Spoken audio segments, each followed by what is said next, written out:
DJ Kanchan Raj Hajipur Vaishali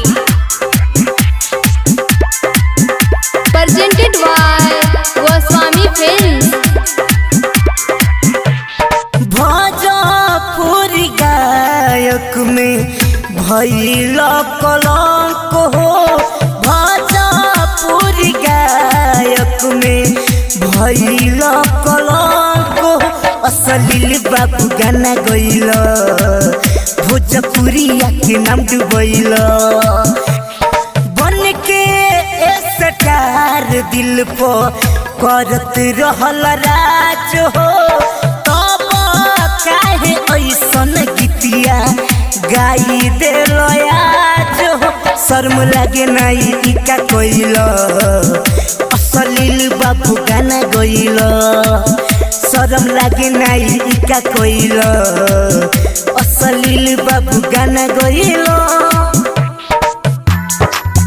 शर्म लागे नाई इका कोइल, असलील बाबू गाना गइल। डीजे कंचन राज हाजीपुर वैशाली शर्म लागे नाई इका कोइल, प्रेजेंटेड बाय गोस्वामी फिल्म्स।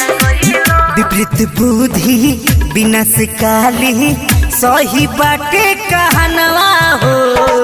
बड़का गायक हो कि कदे गलती जान गई दुनिया जहानवा हो, जान गई दुनिया जहानवा हो।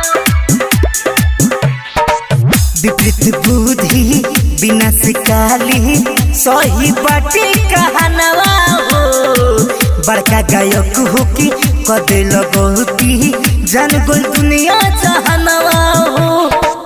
के बदनाम केहू की बन बन सुपर, ऐसे जे रही तो रहन चल जइबो पर। केकरा कहल में पड़ गइल, असलील बाबू गाना गइल। केकरा कहल में पड़ गइल, भोजपुरिया के नाम डुबैल। शरम लागे नाई इका कोइल, असलील बाबू गाना गइल। DJ Kanchan Raj smart recording studio Hajipur Vaishali presented by Goswami films. असलील बाबू गाना गइल। तोहरे गीतिया तोहरे घर में जब कौनो बजाई हो, माई बहिनी तहर सुनी भौजाई तब तहरा बुझाई हो, तब तहरा बुझाई हो।